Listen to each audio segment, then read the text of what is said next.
So happy to be with you guys. I know we talk so much about, relationships, and I want to explain to you why I focus on relationships.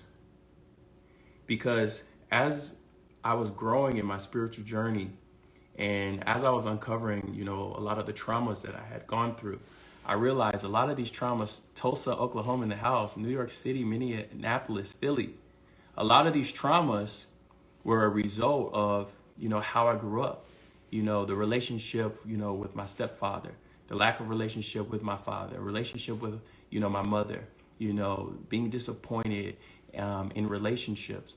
A lot of the things were because of some type of relationship. And the more I dug deep into it, I started to look up and my eyes really started to open. Everything in our life has to deal with relationship. I think a lot of times people don't understand that everything is relationships. Whether we were born and we had our parents in our life and we desired it, or we had, a parent who wasn't able to show up for us, or a caregiver. When we get into romantic relationships and, we get hurt or we get traumatized or we feel disappointed or let down. But guess what? Even before it gets to that point of stepping into a relationship, what is our relationship with ourselves? How are we attracting the type of relationships from others that of people who aren't able to hold space for us, people who aren't emotionally available? How is that reflecting? What is the lesson for us to see in ourselves? And so often when I coach, I come across people who are disconnected with themselves. And they wonder why they are disconnected in relationships, or why they can't connect in a relationship, or why they get lost in a relationship. Or they look up and realize that I've wasted the last 3 years of my life because I was in a relationship that didn't serve me and I was scared to leave. I knew I should have. I was feeling pulled, but I couldn't step away from the relationship. They were disconnected. And even on other sides, when I coach people in business, and there's sometimes where they're not able to really connect with coworkers, or they're not able to, as a leader, as an entrepreneur, really lead or connect or create meaningful relationships, with their employees or with their team, because they're disconnected with themselves. Or with people, and we don't think about this sometimes, as people, and we're trying to create more abundance. It's like, man, I'm trying to get this bag, I'm trying to get this money. And we have a pattern of when money comes into our life, something happens and we lose it, or we invest wrong, or something happens where we look up and we don't have that money anymore. And then guess what? A couple years later, or another opportunity comes, we get money and we get disconnected from it. And we don't realize we have an unhealthy relationship with money. We have an unhealthy relationship with abundance. So as I started really coaching and creating a framework for my life, I realized there's 5 levels of life, how I live. And there's 5 areas that I've identified that if I'm successful in these areas, I feel like I'm successful in life. And it's mind, body, soul. When we're connected in our mind, we're healthy mentally. In our body, we feel vibrant and expressive. And we're able to really connect and love the skin and the body that we're in. And when we're connected to our spirit and our purpose, it unlocks this person, this identity that allows us to feel free. And then at that point, we can step out into the other 2 pillars, which is business. What is our purpose? How are we serving? How are we expressing? How are we showing up with our gifts and talents to be able to, heal and help the world or help others? And then relationships. What are our romantic relationships, our friendships? What does that, really look like? How can I hold space or, express love in a container of relationship? So as I really dove deeply, I'm like, man, what is our relationship with our mind? What's our relationship with our soul? Are we connected? Are we disconnected? So that is the reason why everything I do starts with the relationship with self, because that is the foundation of anything that you're going to build. I tell people it's just like if you're going to build a house. You have to have a solid foundation, and then you can build anything on that house. But how can we build something if we don't even have a vision or a connection with ourselves? So if you guys have any questions, go ahead and throw into the chat box. There's a couple of things that I wrote down I wanted to talk about. One of them is dumbing yourself down for a relationship. dumbing yourself down for friendship, dumbing yourself down for a spot in an organization, or a business, or so that your employer won't feel intimidated, or so your spouse won't feel intimidated, or your friends won't get jealous of you. We're in a culture a lot of times where we want to be accepted so bad. We want connection so bad because we haven't experienced it or we've lacked it in our life, that when someone comes along that we feel a connection with, but we feel like, hey, my personality may be too much, or maybe they're uncomfortable when I express myself. And I've seen time and time again where people choose to dumb themselves down to create a standard of, I cannot or I shouldn't completely be who I am because it may offend somebody else or they might not like it. And we choose to show up in a lower version of ourselves just so we can have somebody to say that they love us. But what I've found out is the reason we settle for these things in the name of love is because we don't have a clear picture of what love is. When I've studied the different, types of love, and the Greeks have identified many types of love. There's agape love, which is unconditional love. There's so many different types of love, a romantic love, a friendship type love. But love comes down to, it empowers you, it inspires you, it actually expands you. Real love expands you. And when you're in a real relationship, and it's a powerful relationship, your significant other is going to be inspired to help you become more of yourself. Now, might be areas where, say, you have some negativity or you complain. It's going to be some areas where they can inspire you to rise higher and develop more character, but it's in a way of supporting you, not in a way that's tearing you down. But if it's a thing where they're like, oh, you're too much, you're too emotional, or you want too much of my time, you're too clingy, like all of these different things where you literally have to dumb yourself down.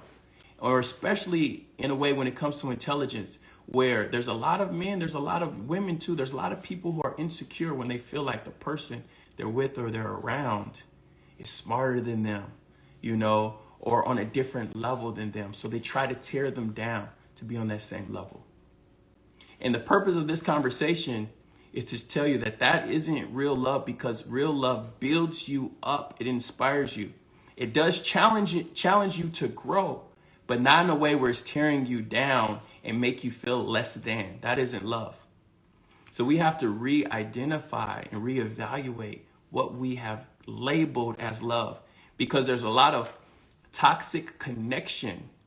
There's a lot of just lust that we're feeling, sexual desire or attraction. And some of that attraction is like trauma bonds that's pulling us in, and we're like, oh, I feel so connected. And you literally can feel a connection, but we label it as love. And that's not the case. So I want to inspire you all. I want to really inspire you to seek out a relationship where you can be yourself and grow and connect with more of yourself, and someone who can inspire you to be that. Another thing that I want to talk about is don't be afraid. Don't be afraid to accept all sides of yourself. I'm going to tell you guys a story. So I've been doing a lot of work. And there was a time in my 20s, as young men sometimes, we go and we want to be the man, and we just want, to get all the girls, and, we want all the attention, very ego-based, right? And, there was a time that I was really, living and embodying that. And then when I started really doing some deep work, it's like your eyes open. My eyes started to open, and I started to realize that there's some relationships that I wasn't, uplifting the person, that I actually tore them down. There's some toxic traits in me where I contribute to the demise of relationship, right? Consciousness allows us to take responsibility by helping us see the reality and break out of the story or the pattern that has been living as a reality. So, when that happened, I completely changed. I went celibate. I called, these people, and I'm like, I wanted to heal the relationship. Not that we have to start a relationship now, But any remaining, resistance, any remaining hurt, I want to let you know that I take responsibility for it and I move on. But what I didn't realize, you guys, and this is what I want to share with you guys, especially you guys who are doing, deep work, what I didn't realize is that side of me, as I started to heal, that side of me, I started to really not like that aspect of me, right? So I was in meditation, I was in prayer one day, and what I got was, in my pursuit and growing in connection to self-love, I had also grew a level of self-hate. And that self-hate was that part of me that was that. So as I was growing in love and embracing this, my fullest version, I was also rejecting and ashamed of parts of myself. And I see that often as we start to grow, we realize areas that we messed up and we probably weren't the best. And we start to, look down on those years or be ashamed of those, years of our life, not realizing that there's a lesson in everything.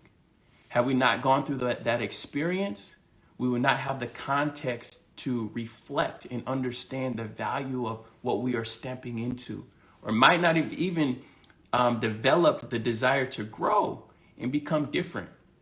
So I want to encourage you all, as you all are connecting to love, as you are accepting that it's okay for me to be me, and I'm not going to dumb myself down just to try to have a connection, I can draw in a relationship where I'm empowered and I can be myself and they'll love me for who I am.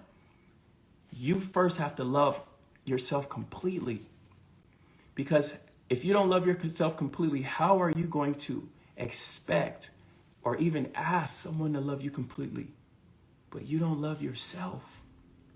So as you're able to embrace all sides of you, love all sides of you, and also realize the areas you can elevate in love to become a better version of yourself, immerse yourself in that love and realize that I can also attract someone who can love me and would wants and desires to love me in my completeness. Do you guys have any questions? I think it was one more thought that I wrote down. Grow the power of self-love. And I say this often, but I wanted to really let you guys know this. What self-love does is it allows those buried parts, those hidden parts inside of us to come to the surface for us to recognize and see those things. And a lot of times those aspects are our gifts and our talents.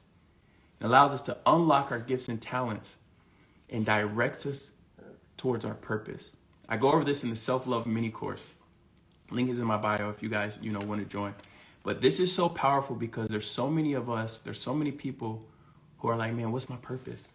I'm looking, I need my purpose. I'm looking to see how can I serve? I feel called. There's something inside of me that's great, but I don't know what it is. And I don't know how to get started. And we're looking externally. Hey, maybe I can do this. Maybe I can do that.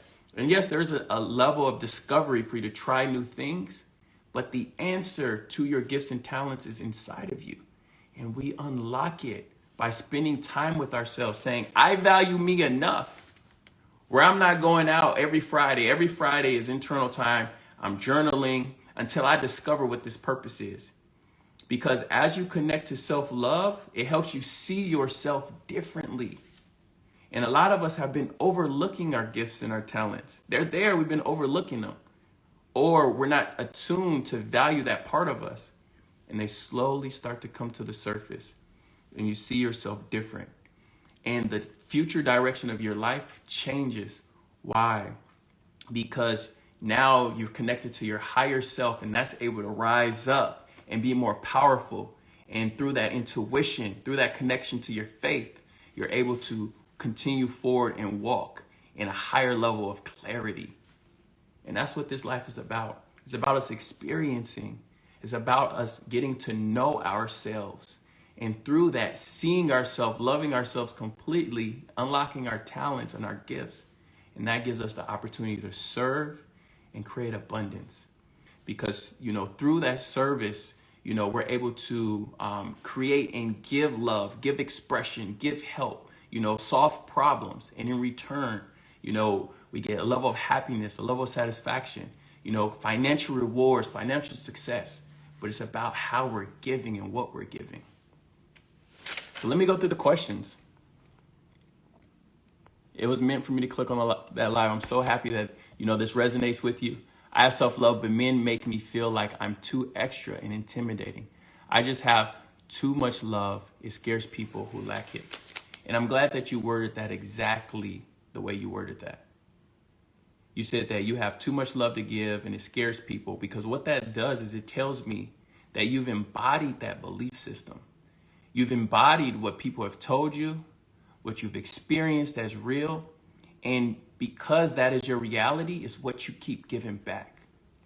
The law of attraction, the law of resonance says we can only attract what we are being. So what I would encourage you to do is, when is the first time that you heard or you experienced feeling too much, right? And a lot of times when it comes to women, and at this point I've coached about 250 women plus, a lot of times when it comes to women, there's been times where you felt yourself that my emotions are too much. I can't process this. I feel sad. I feel confused. It's so much. And that's a gift. It's a superpower. But what happens is, if we don't know how to direct or express our emotions, it's just a whole bunch of energy inside of us taking over, making us feel uncomfortable. And then guess what? We get into a relationship and we show up. And those same emotions, where we felt overwhelmed or it's too much sometimes, they come out in the relationship. And that response is exactly what we felt and we've said about ourselves. Or maybe someone in childhood, your parent or your mother expressed that to you and you've embodied it. So that's your biggest opportunity in direction, since you believe that, to go and to heal that so that your belief system changes and then your reality changes. And if you would like some help with that, if you like some support, that is what I focus on. The difference between, coaching and therapy, therapy is good. Everyone, I believe, should, go in therapy. But the difference is, a lot of therapists try to help you understand, help you cope, help you work with the situations that have happened in your life, so that you can show up in a healthier way. What my gift is that I am able to help identify, and coaches identify, what is the source of the problem? What have you accepted? What are you saying and showing up or living as your current reality? How can we help you process that and adopt and grow into and step into a different belief system so that you can show up differently? How can I help you rise and grow so then we can work or operate on a higher level? So a lot of times, to me, it's the difference between, not coping, but, when it comes to, healing work, or when it comes to, say you have, a disease, there's medicines that will help you cope with the symptoms and help you still be able to operate. And then there's methods that can help you completely heal it, that completely, transmute or transform that situation. So I'm in the transformation business. And if you're interested in any help or support, by all means, let me know. And if I can support you, I would love that opportunity. Yes. All right, you all. Well, if you guys don't have any other questions, I'm going to give you, a minute to drop any questions. We're going to focus in and really show up for you all, every week. And how I like to host this is I'll come with, 2 or 3 thoughts, 2 or 3 things that have either come up in my life, come up in, a client's life that may be able to shed light or to help you, and then leave it up to you all to ask questions. Well, thank each and every one. I thank you guys for joining. I'm very appreciative of the support, for you showing up. And I want to build a community of love and support. And I don't want you all to be afraid or ashamed to ask your questions, no matter how deep they are. And the reason why is because the deeper we can go in expressing ourselves, the deeper we can go in healing ourselves, then the deeper our healing and our wholeness connects, and the deeper we're able to shed love and operate from love deep inside of us. Because here's the thing, I don't know about you all, but I'm tired of shallow relationships where people are showing up how they think you want them to show up, where people are scared or hiding parts of themselves because they don't know how they'll be received. When we show up 100% transparent and authentic, it gives the opportunity and the space for us to have deeper connection. And our world is suffering right now because everyone is disconnected with themselves and disconnected from each other. But guess what? If you have a deep, intimate, loving, supportive relationship with somebody, even if you have differences of opinion, you're more likely to listen, to seek out to understand them versus just fighting, and causing, disconnection. So the deeper we can go in ourselves and the deeper we can show up for others, the deeper the world connects. And it's hard. It's hard to really, go chaotic, on someone that you have a deep, loving connection with. And that's what we need. It's going to promote better conversation. How can I find ways to accept the whole me? The first thing that I would do is I would get a piece of paper. This is something that I teach, to all of my students, is journaling. There's a scientific component to journaling where scientifically they've been able to identify that people who journal, it's easier for them to be able to get around their thoughts and get clarity because they're able to step outside of just their mind and see whatever is happening differently. And I will write out a list. What are the aspects of me that I'm ashamed of? What are the parts of me that I don't accept? What are the parts of me that I wish that were better? And as you're looking at this list, really ask yourself why. Really ask yourself, why do I feel like I was prettier? Why do I feel like whatever that thing is? And you may go back to, my first love when I was 13 years old. My boyfriend, he didn't want to go to prom with me. He wanted to go to another girl. And he said, because she's prettier than me.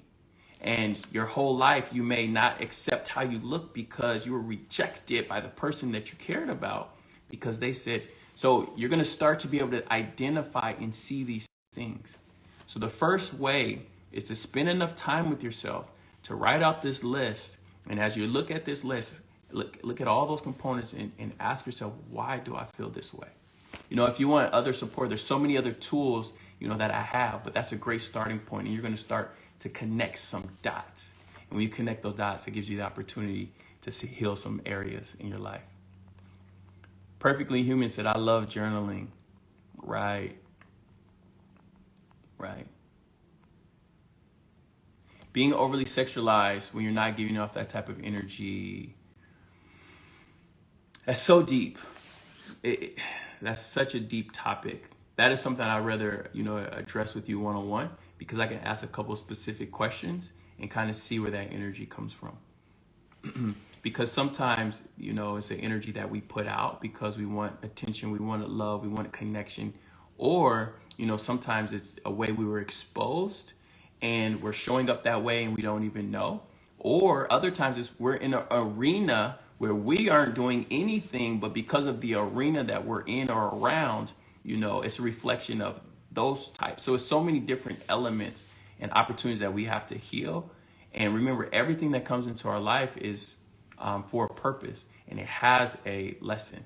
So I would start asking myself in my meditation, in my prayer, why is it that I don't try to be, sexualized, but people say that I have that type of energy. I'm not even thinking about sex, but people say, oh, you're so sexual, or they, give me negative attention in ways that I don't like.